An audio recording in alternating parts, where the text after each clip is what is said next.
Hi, I'm Steve Plach, and I'll be your host for this evening's program on Voices from the Village. Tonight we'll be discussing supportive services for our homeless community. Certainly issues surrounding how we perceive, treat, and support members of our homeless community are among the most emotional and challenging discussions ongoing in our community. To help frame the scope of this issue, here are a few facts about homelessness in Santa Cruz and Santa Cruz County. On any given night, there are more than 1,000 men, women, and children without shelter in the city of Santa Cruz, nearly 3,000 in the county. In conversations I've had with Applied Research, the folks who conduct the homeless count every 2 years, I've suggested this number is underestimated by as much as 50%. But that question is a subject of a discussion for a different time. But consider this. Of those approximately 3,000 unsheltered people, 1 in 4 report suffering from some sort of mental illness. 1 in 4 report living with a chronic medical condition. And 1 in 5 report that they are struggling with drug and/or alcohol addiction. Many of these people suffer from a combination of any or all of these problems. If these folks are not the most vulnerable as defined by our 180-180 program, they must certainly be considered very vulnerable and gravely in need of supportive services. So the question for us tonight is, what kinds of services are most needed by our homeless community? We're fortunate to have with us tonight 2 people whose work in this area exemplifies the kind of creative problem solving that is needed to effectively address these challenges. I'm very pleased to welcome Jim Young, the Scotts Valley Community Covenant Church, and Jim Weller, lay pastor with First Congregational Church. As we normally do, we went out in the street this week to talk to the people of Santa Cruz and asked them what they thought were most needed in terms of services for our homeless community. Let's see what they had to say.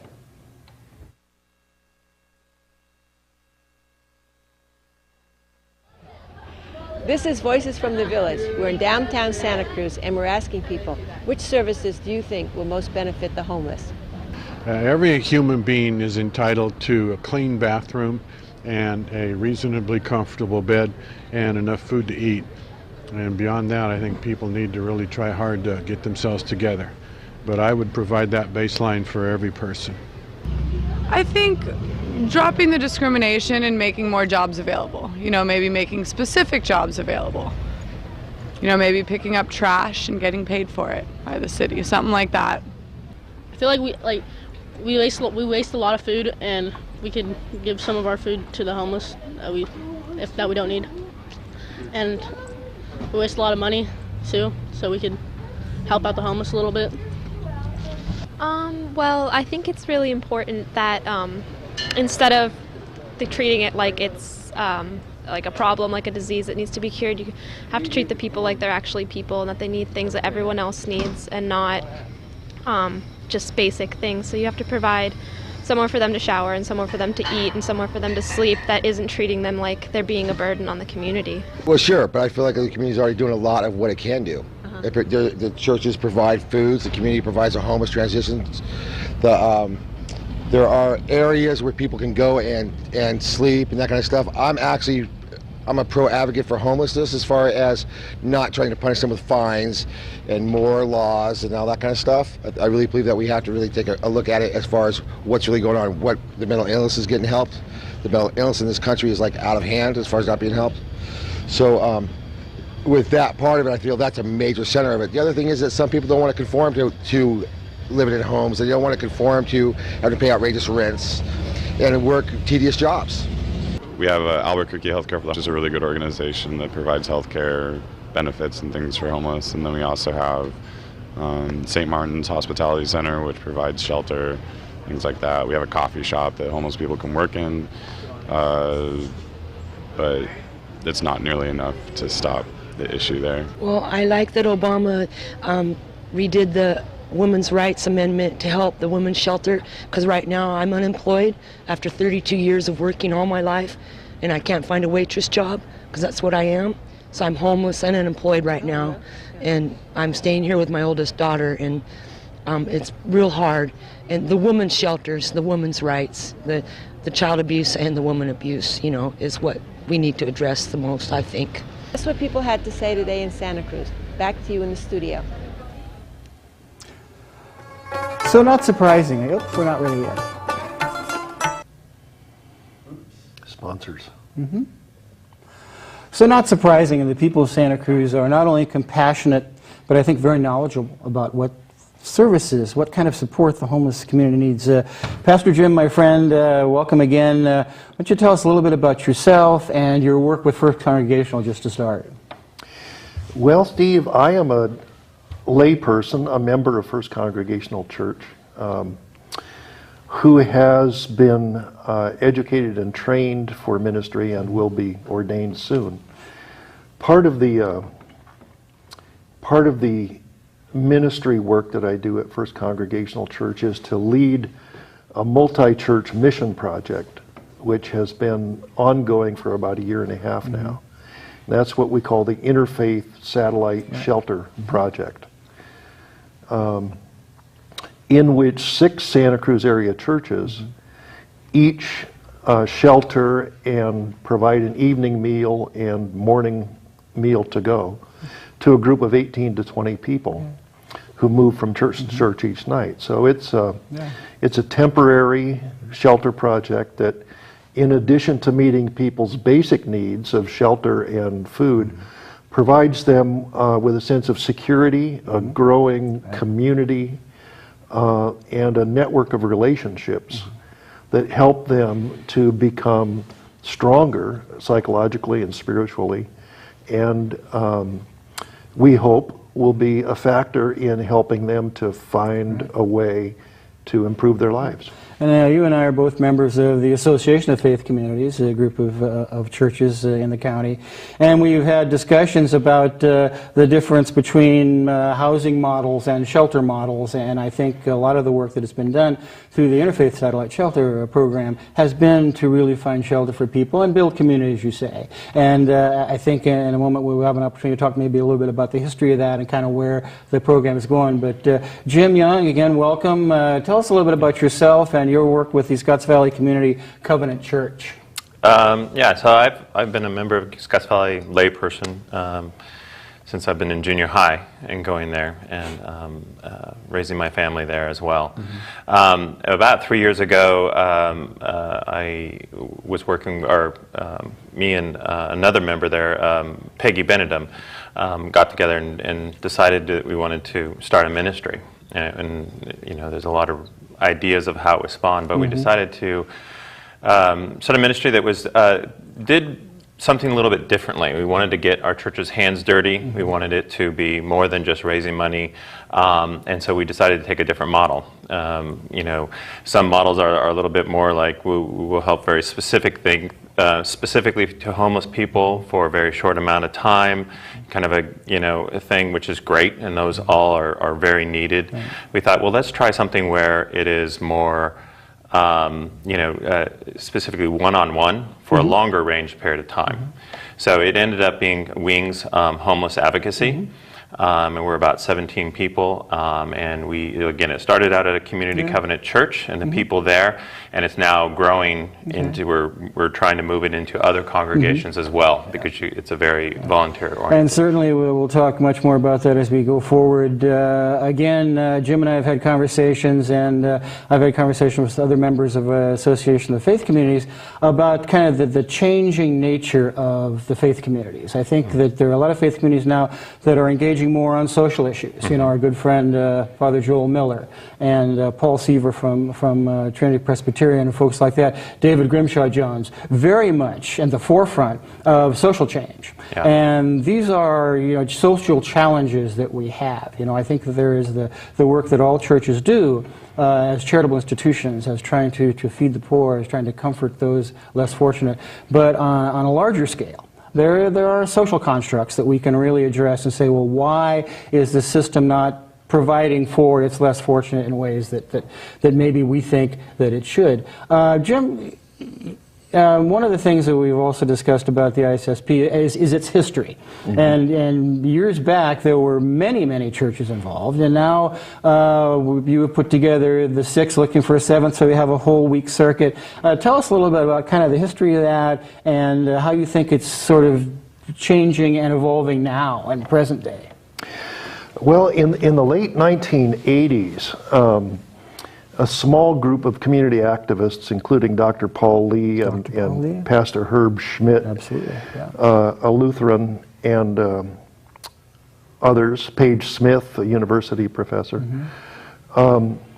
managed to organize a volunteer project in which churches would shelter people. And that began as an entirely ad hoc, volunteer, unorganized effort. And over time grew into a very large operation, such that I understand that in the winter of 1991-92, there were 39 churches participating 7 nights a week from Watsonville to Ben Lomond. And they were sheltering as many as 112 people a night. This was a major operation. It had a budget of $300,000 or so. And it required some pretty significant administrative effort, which was provided ultimately by the Homeless Services Center. And when you think about it, today we have, of course, the Paul E. Loft Homeless Services Center that has about 46 emergency beds. There are some other emergency beds available, and yet the number is so low in relationship to the number of people who are needing that shelter. Now, the Association of Faith Communities, were you able to get a circuit? You're talking about 18 to 25 a night, perhaps another circuit, another 18 to 25 a night. So you're beginning to talk about numbers of people that you're sheltering equal to the more institutionalized approaches which you have at Paul E. Loft and you have at Homeless Services Center or River Street Shelter or Page Smith Community House. So it's a significant addition to our ability as a community to at least shelter people who need that kind of help on a daily basis. Yeah, well, when we began this about a year and a half ago, the older ISSP had been defunct for several years. That project, although it was a major effort, ended when the funding for it ended, and the Homeless Services Center was no longer able to provide for it. At the Association of Faith Communities, which is a council, a gathering of representatives of many churches, we decided to resurrect the project. Good word. But without any funding, as an entirely volunteer effort. And it's been quite successful. In that time, we've gone from one church sheltering about 10 people 1 night a week to 6 churches sheltering as many as 20 or more people 6 nights a week. Well, it's a great project and great work. Jim Young, again, welcome.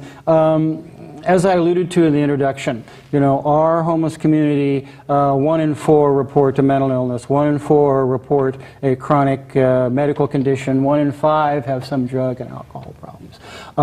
As you may know, when we have our Project Homeless Connect here every year, I am a service provider there for my Homeless Persons Legal Assistance Project, and what I see is a great number of volunteers taking one homeless person and guiding them through all the services they need, making sure that they are directed toward the services they need, that they are entitled to certain services, and so they'll be there to get their name on the list, to actually talk to somebody who can provide the services. And as I understand it, that and the 180 program were kind of your models and inspiration for the Wings program. So tell us more about that.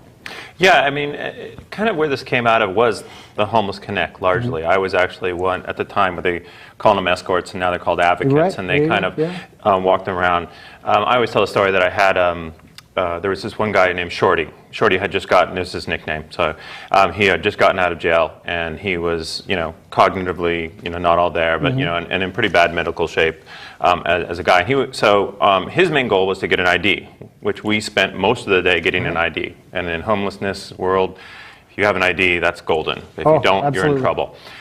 So we did end up getting him an ID. It ended up taking most of the day, but then unfortunately, at that time, it was brand new, the first year. All the other services were kind of out. No more eye, no more dental, housing services was kind of impacted. But he ended collecting all these, show up at this date, do this thing, call this number, and all those kind of things through all these different programs that he was going. So as we were going through, he was collecting all this.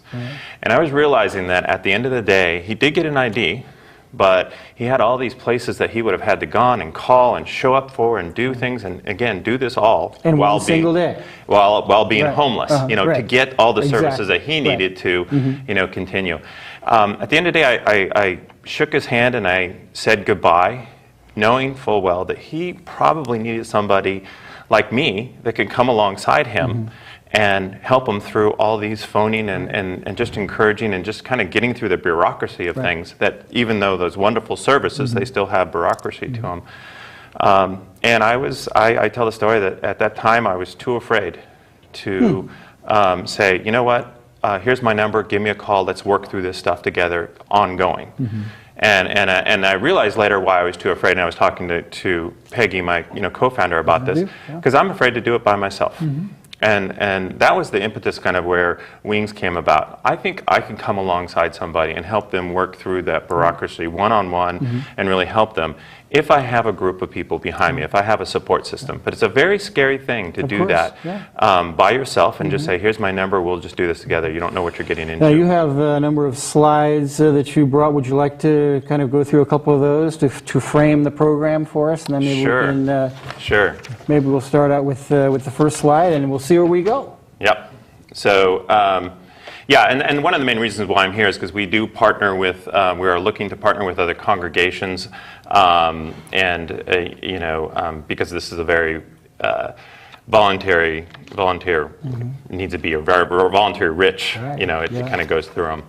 Kind of slide number 2, we were talking about our motto is working through to end homelessness one person at a time. That sounds pretty grand, maybe more grand than what we really are, but I like it. Well, you know what, and I'll interject that I just did a show recently with Save Our Shores. At the end of that show, I said it's my belief that you can save the planet one day at a time, but the first day has to be today. And I think that is also true with helping a homeless person through. Yeah, that's a really good point.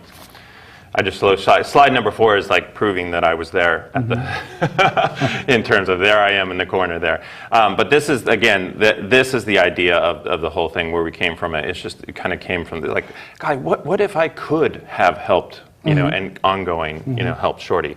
To this day I don't know, is he still homeless? Is he back in jail?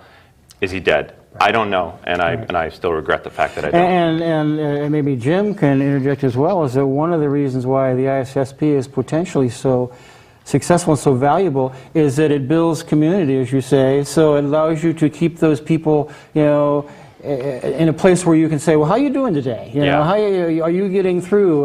Did you get that medical help you needed? Did you get that counseling you needed? What's going on? Because they're part of that revolving community, of course, but still that community of people. Would you agree, Jim? Well, yeah, our group of people is pretty stable. It's pretty much the same group of people one night after the next, and they're beginning to regard one another as a kind of a family. They even speak of one another as family. But more than that, they have supporting them 6 major community-based institutions, 6 churches, which have as their mission providing support and aid and comfort to people who are in need. Right. And so the people who are partaking in this project are receiving the benefit of a lot of larger community support. And so the ways that it benefits people vary from individual to individual, but they're learning to help one another, they're beginning to see new possibilities, they're beginning to build relationships with people in our churches, and those are helpful to them in many ways. So it's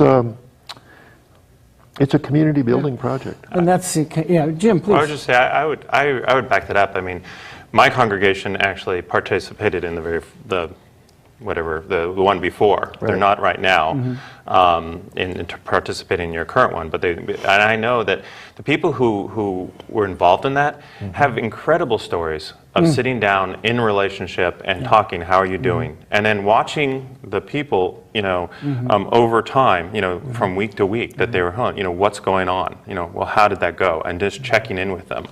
I would speak to that as more of a benefit for the members of my congregation in some ways. I don't know how it benefited the homeless people, but I know that they're still sort of flying around. Like I remember sitting down with that person week after week, and these things happen, and I wonder what happened to them now. And I think that's pretty powerful And I think that is, the other side of that relationship is that, how can the neighborhoods be involved in this? How can the people of Santa Cruz come in? And our good friend Mel Nunez says, come down to one of the satellite shelter programs, take a meal with a homeless person, sit down and talk to them, come down and serve a meal, but not just serve, to sit down and talk, to see, what they are doing, how they're getting by, what part they're playing in the community, and how they can relate to other people in the community. I think that is so important. It's such a wise thing, wise policy to pursue. And if nothing else, just to find out that these people have stories. Right. They have lives, then they're real people.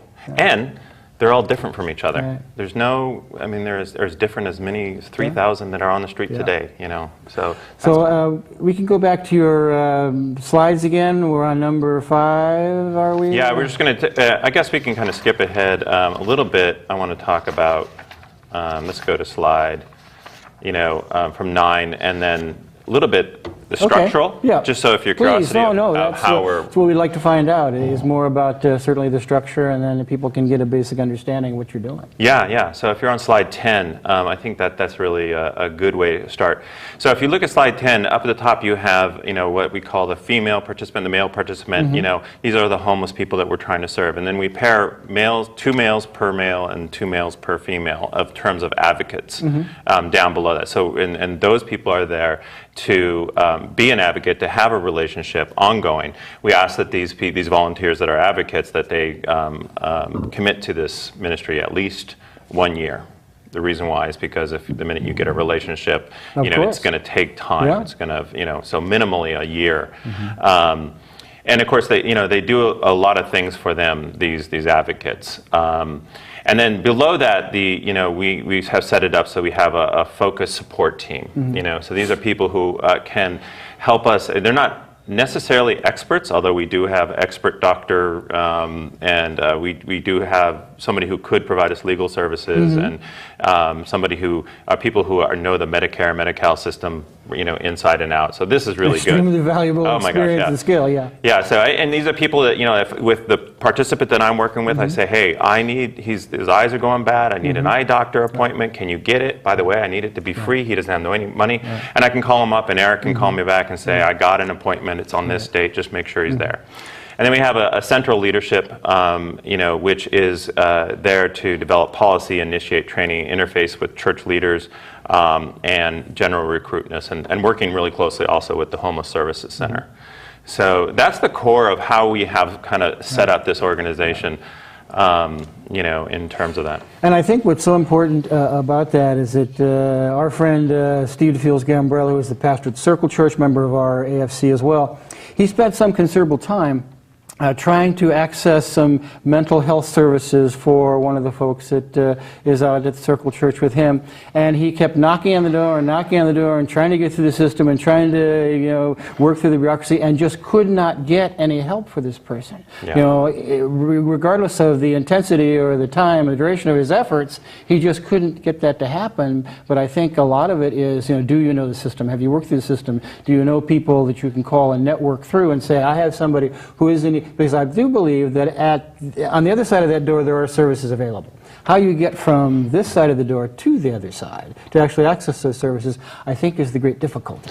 And it was exemplified, as I say, by Steve's work and trying to do all this stuff and just being very frustrated that he couldn't get through the door with somebody who was obviously qualified for the services that were there. Yeah. Well, if anybody out there knows how to get into mental health services in this situation. And I laugh only self-consciously because I know that our county mental health services and behavioral health services are so overwhelmed with the clients and the people that they would like to help that they simply cannot meet the need. They just cannot do that. Yeah, that's a tough thing to get. It's a challenge for us as well. So, in terms of that. So yeah, most definitely, that's true. A little bit about kind of how we work. When we first started, we were working really closely with the people down at the shelter, and kind of they were aligning some people with us. And you found they are cooperative and they're supportive in your efforts? Oh yeah, completely. I mean, as a matter of fact, they helped mold this and shape this. They were one of our biggest advisors on this. Because we are a community program, and I think you will find at least some criticism of the Homeless Services Center recently in the community. I'm not one of those critics, frankly, but there has been some question about their efficiency, their ability to actually help homeless folks and to be able to provide them services. So while I am a big supporter of the Homeless Services Center, certainly that's not universal in the community, so it's good to hear from somebody who is actually working with them that they are providing the function that people would actually like to see them do. Oh, well, I'm a huge fan. Yeah. So. So am I. So am I. Okay, well, that's three of us then. So. Yeah, no, I think they've been nothing but great, and like I said, they have really kind of molded this.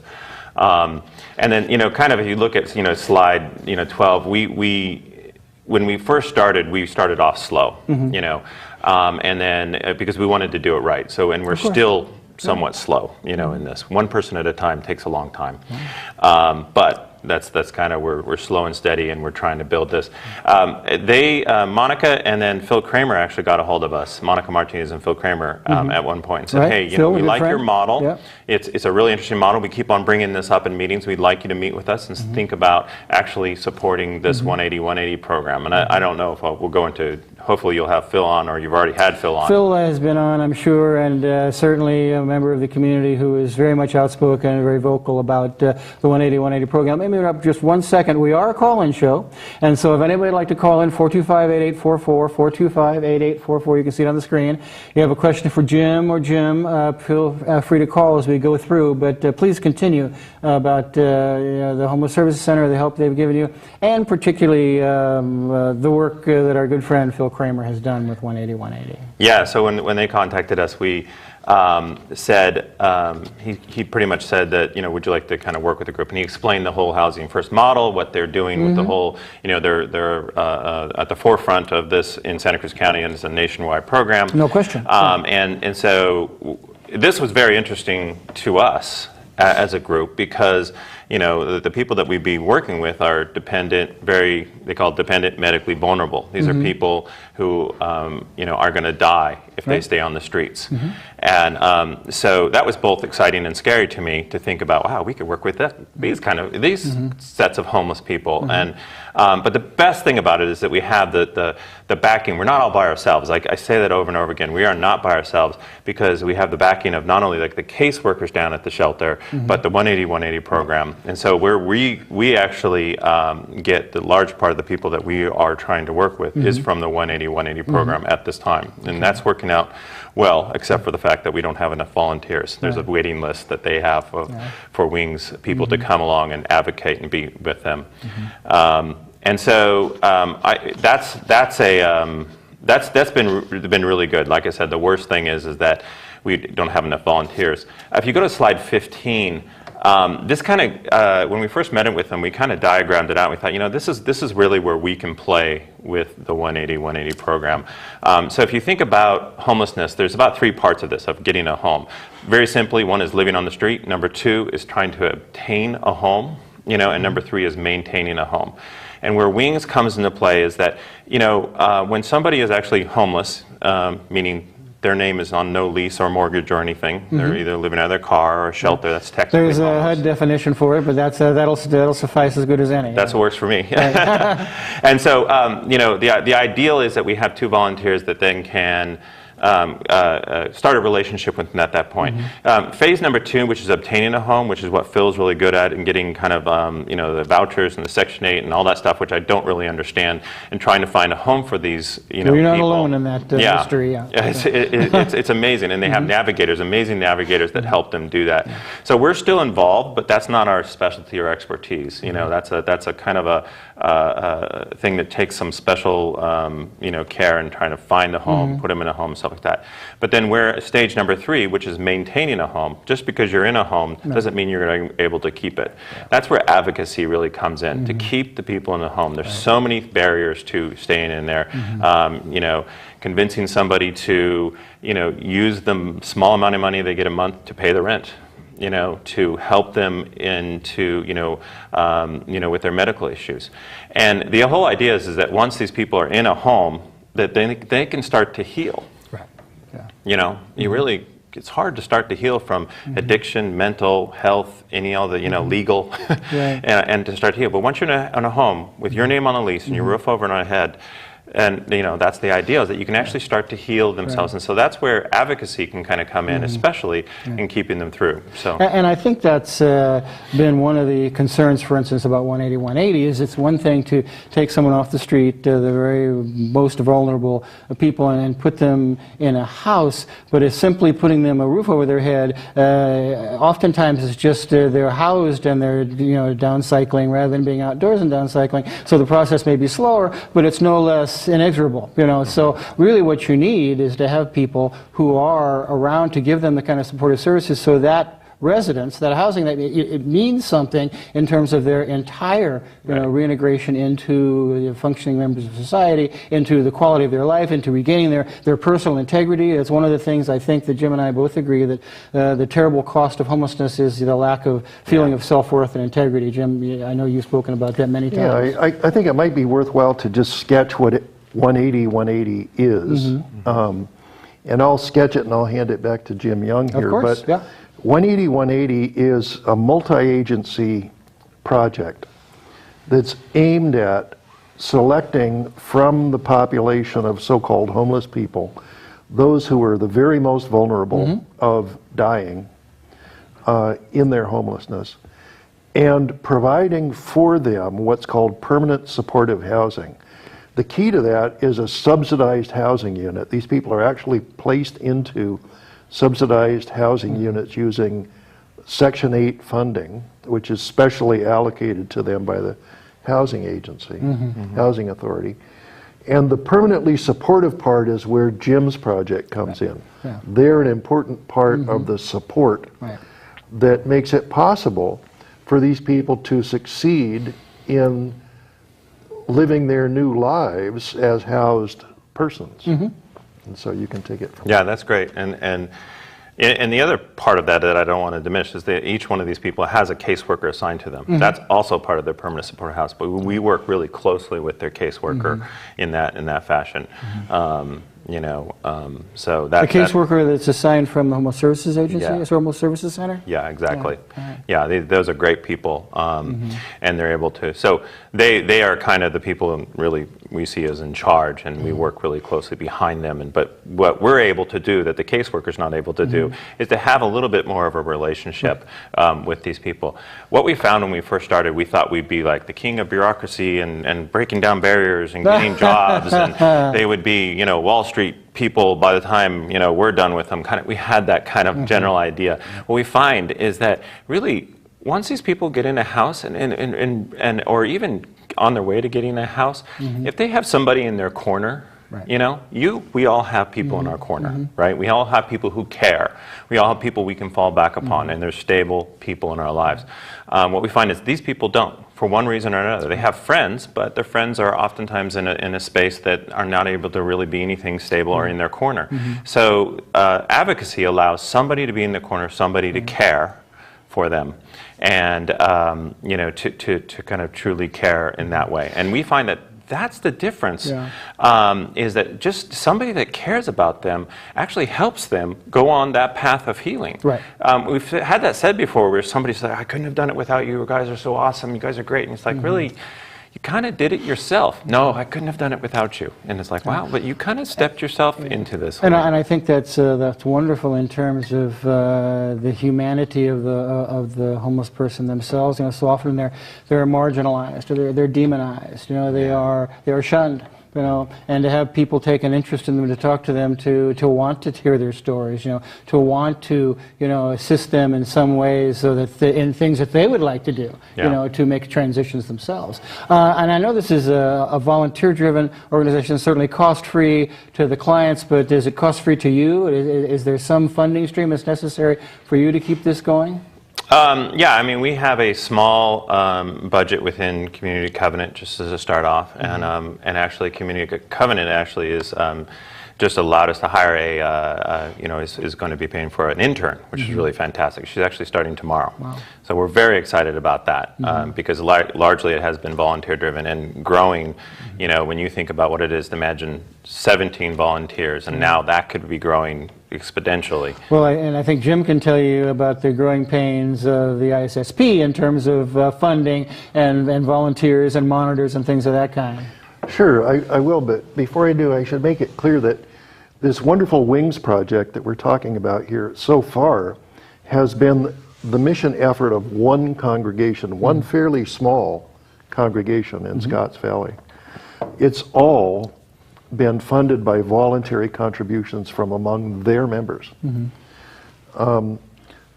The reason Jim and I are here together, the reason he and I have a working relationship, is that he has reached out to members of other faith communities in the area for help. And we're now trying to engage other congregations in the Wings project so that people from my church, people from other churches will decide, hey, we want to do what these Wings volunteers are doing and expand that project in the service of the 180-180 effort, which is a community-based outreach centered in the Homeless Services Center, which aims at addressing a segment of the vast homeless problem. Of course. Well, the segment that we address in the Interfaith Satellite Shelter Project is a little different. We select the people that participate very carefully. Our criteria are that we want people also who are most vulnerable, chiefly by virtue of age and or infirmity or disability. And then in addition to that, women with children and families. So we end up with a mix of people whose average age is at least 50. Right. We include some families with children. But these are people who are able to function more or less well. Because we're operating in churches, we can't have people who are seriously addicted or are acting out alcoholics. We can't have people who can't control their behavior.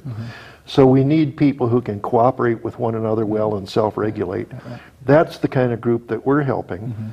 And again, that's a group of another 20 people out of thousands who are out there. Yeah, but I view all of that, the work that Jim is doing, the work that you're doing, the work that the AFC is doing, as significant steps, you know, in addressing the challenges that our homeless community is facing every day. You know, they don't have to face it alone, basically. We want them to know that there are people here in the community that are willing to help them, that are willing to do for them to increase the quality of their life, to give them back, you know, some of the ownage and self-respect that being a community member is all about. You know, remember that 2/3, 67% of everyone who is homeless in Santa Cruz County tonight was a Santa Cruz resident before they became homeless. You know, these are our friends and neighbors. You know, these aren't people that, you know, we aren't this homeless mecca that people talk about. We aren't here, they aren't here because they've come, you know, to take advantage of our wonderful homeless services. Our homeless services are in a finite amount, and frankly, the Homeless Services Center is able to give services to about 20% of the homeless population, which is tremendous. It's a large number because the homeless population itself is such a large number. But people should remember that these are your friends and neighbors, and these are the people that you may be willing to step in and make a commitment to and help. I know that Jim, you and I, we just recently had the meeting of the AFC, and we're looking for more monitors for our ISSP programs for the shelters each night. I'll be monitoring at First Congregational Church myself this evening, but we need people who are administrators as well, and, you know, vehicles to be able to transport people, and matting and things like that. So there is a need that this wonderful work, you know, can be supported by the community, and that's another reason why we're here, to talk about that. And I would say kind of the same, kind of along those same lines. I mean, Wings is just one way of doing it. You know, the ISSP is another way of doing it. And there's so many opportunities from different congregations to do this. Right. And I have to say, actually, as I'm going around and talking to different churches, you know, and they're telling me what they do, I'm amazed. You know, I'm just like, wow, that's awesome. You do that. Yeah. And so I think there's different ways of coming at it, and different levels of getting involved. But I think the important thing is that everybody should be involved. Right. I mean, I'm amazed at how all the different various churches involved the Homeless Connect and how much they drive that forward and make that happen. Yeah. You know, in terms terms of that. But I mean, I kind of go back, you mentioned neighbors. These are our neighbors. And I think that's something we should think about. These are our neighbors. And you know, when we first started working with these very disabled, medically vulnerable people, I thought, you know, wow, we're going to take a person who's disabled and medically vulnerable and step them into a place where they're going to start to heal. That's just like the parable of the Good Samaritan. And I was like, wow, you can't get into ministry that is more like the parable of Good Samaritan. I'm not going to, you know, I could do something where I can actually help somebody get from point A to point B. You know, I can be with somebody, I can be, you know, in community with that somebody. And that's what it's all about is, you know, and I say, you know, that's no small thing. Christ said, go and do likewise. And you know, in our community, along with the fact that these are friends and neighbors, that you know, the primary reason for homelessness is job loss. And so we were all affected by the dire economic circumstances that we've been living in for the past, you know, 5 or 6 years, and they may be brightening for some folks, but certainly not for the people that we're talking about. And so to think that they have lost their jobs and become homeless, they have done this, you know, they've transformed from, you know, working everyday house citizens into people who are somehow considered to be less, you know, popular or less part of this community, and that's just unacceptable, frankly. You know, we just have to think of these folks as our friends and neighbors, and as I say, these programs that we're talking about tonight are not insubstantial in terms of facing those challenges. Jim, again, you know, the ISSP, the AFC, we have other programs going on. Maybe you'd like to mention just a couple of those in terms of what we're trying to do for sheltering people and the like. Well, the major project that the AFC conference has sponsored, initiated, is the ISSP. But there are others. One of the earlier ones that we conceived of was the help me. The RV guest program. Yeah, and the Safe Spaces recreational program. vehicle guest program. Okay. I love that one. Yeah. Which is one that Steve was particularly involved in initiating. Maybe you can talk about that. Well, and when we looked at the 2011 homeless census survey that I alluded to earlier, the highest increase in any demographic for homeless folks was those who were vehicularly housed. And so we estimate that there are probably 200 to 300 vehicles around Santa Cruz that you can't park in the city of Santa Cruz, but you can park legally on church property, through to a church property for a certain period of time. So we devised a program where we could get the churches to consent to let somebody, if not as a short-term tenancy, at least as an overnight safe space. You know, because the problems that, here's an example of what happens, I think, with joblessness in Santa Cruz is that if man, he's working, he has a family, maybe a couple of small children, for some reason the economy turns, he loses his job, he has some savings, what's he going to do? He's going to buy a motorhome because that's the only way that he can keep his family together, to keep his family unit together. So, you know, and then he's got to drive around and try to find some place to park, and at the same time try to get himself, you know, refreshed enough and ready enough the following day to be able to go out and enter back into the job market and try to get himself, you know, where he's employed again. So we have been talking to a lot of different churches about that, at least as a short-term tenancy, perhaps as a safe spaces program, just to get people off the street so they can relax and take a breath, you know, and be able to, you know, to meet the coming day with some fresh energy, you know, and some fresh hope. And I think a lot of this is what revolves around. I know that I'm not necessarily, I'm a member of the Association of Faith Communities. I'm not necessarily a faith person myself. I'm on that board because of my community outreach and my homeless advocacy. But I do very much believe in that kind of Christian charity and that kind of thing. Jim, you've spoken about that many times.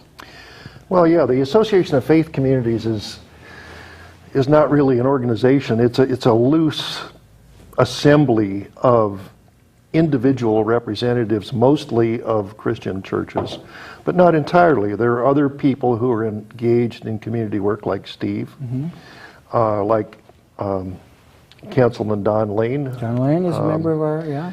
Catherine Monica Byers Martinez, the head of the Homeless Services Center, and a number of other people who really aren't engaged with churches, but are very much engaged in the work that all of these churches are committed to doing. As a matter of Christian witness, and maybe that's what you were asking That's what I'm me to referring to, yeah. talk about. It's a very core ethic of the Christian way of life for all Christians of all stripes, that we are called by our Creator to act out the love that's shown to us in the creation by loving our neighbors as ourselves. And love is more than just a nice feeling. It's concrete action.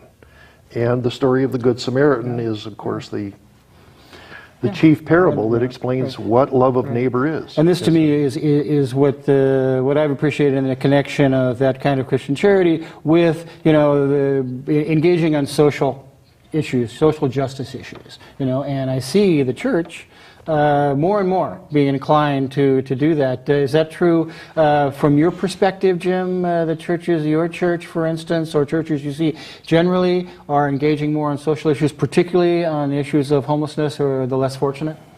I mean, I'd say Wings is probably at the forefront of what my congregation is doing for homelessness specifically, but I am seeing other, like I said, as I'm talking with other people, they're telling me what they do.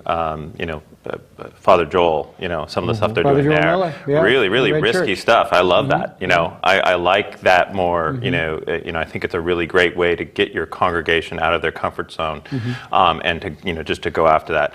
You know, I love the RV program because there's about 1 million things that are wrong with that that you can go off and say why that won't work, but you have to go back to what you were saying is you know, that this is just you have to live, you know, Christ out there.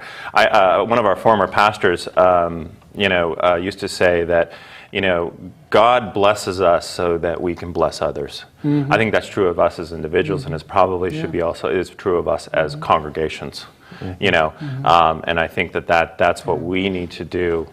Think about. Yeah, and however this translates into the topic of our conversation tonight, which is what kinds of services and support does our homeless community really need? You know, I think this is one of their needs. You know, and I think that it is met, you know, concretely through various programs and sweat and effort, you know, and support, but it's also met through, I think, spirituality, you know, and to imbue in them, as again I say, that feeling of self-worth, you know, of integrity. Because, you know, I can't say it often enough, we have treated our homeless community abominably in Santa Cruz, and there's no reason for it. It's unacceptable. These are human beings. Just from a human rights standpoint, we should at least recognize the fact that there's people in reduced circumstances, not of their own making, who maybe we can give some kind of an assistance to at some point. Well, Will Rogers said in the 1930s, it ain't no crime in this country to be poor, but it might as well be. Yeah. And that's still true today.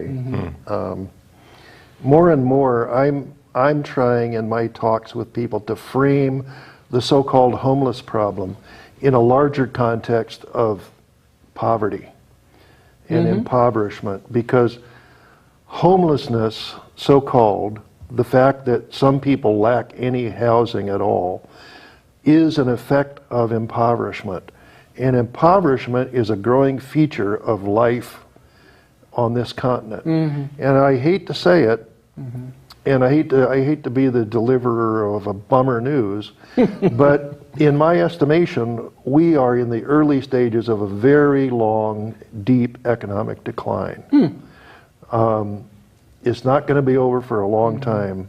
And as far as I can see into the future, more and more and more people are going to be falling into poverty all around us. Well, and as you know, we just rewrote our mission statement at the AFC, that initially it was helping the homeless community, and now it's people, poor people and folks, and people who are homeless. So it's different. But, you know, I mean, the things that you're doing, the ISSP, wonderful, and Jim, the things you're doing with the Wings program, I think are kind of a step up, you know, our evolutionary ladder here, our social evolutionary ladder in Santa Cruz, away from the demonizing, away from criminalizing homelessness, which I've spoken out against many times. Lord knows it's cost me enough in my my city council campaigns, but I'll say it again, is that that's a failed policy. and that should be completely repealed, and let's just deal with people in terms of their economic status. You're poor, how can we help you, what kind of services can we provide, and maybe that'll give us, as I say, one more step up that evolutionary ladder, at least locally, and maybe we can expand that throughout the state and the country as a model. For this is a wonderful model that you're talking about tonight, and I think it's an expandable model. One of the hallmarks of any great program is its expandability, its modelability, what they call it in grant application writing. You know, can we expand it, and can it be, you know, successfully applied to other places? And I think that's true with the wings. Yeah, I mean, it's very volunteer intensive, you know, in terms of it needs a lot of volunteers, but that's kind of what I like about it, you know, is that it's a way for people to get their hands dirty. But I think all this is very important you know, for the, like, in terms of, I'm not sure about political or policy or whatever, but I think... Yeah, that's my bailiwick, so... Yeah, no, I don't know anything about that, you know? Yeah. But I think Lord knows I wish I knew more, but anyway, Lord knows, I guess I shouldn't be saying that either. Please, go ahead. As congregation, yes, you know, I think we have the responsibility to step up and to get involved, and I think we bring around, these are our neighbors. You know, I don't care where they came from, I don't care if they were bused here from back east. They are our neighbors, and you know, that's what we need. And just a point of interest, did that spring spontaneously from the congregation, that here's an idea that we think would be, you know, well worth looking at in terms of helping the homeless community? For instance, I'll get First Congregational David Grimshaw Jones is outspoken. He's in the leadership of this kind of, you know, socially conscious, social justice, you know, clergy. Yeah, not to be too sectarian, but the denomination that my congregation belongs to is well known to be among the most committed to radical and progressive social action and work for social change. So it's not surprising that we should have a dynamic senior pastor who is committed to engagement in the community for progressive social change. And I didn't mean to switch off to Jim, but the question still stands. Is your congregation, are they uniformly interested in this kind of social engagement? No, I mean, not necessarily. I wouldn't say it's as kind of radical as, you know, or, you know, into the social justice kind of things. But I do know that when we analyze ourselves as a congregation, one of the biggest things that we look back is our experience with the earlier ISSP. ISSP. Yeah, Thank you. Okay, I get it right this time. ISSP. You know, and they speak. That's one of the biggest, fondest things we think. And so that's so it didn't spring up, you know, just out of nothing. It really came out of that. Said, you know, hey, we had a great experience doing that as a congregation. We grew as a congregation. We were richer as a congregation when we were doing that. And so that's what kind of said, well, okay, what else could we do? Because, you know, what's a different? And that's really where kind of Peggy and I, and then all the volunteers that were kind of along, started to mold and shape this and make it into where it's going these days.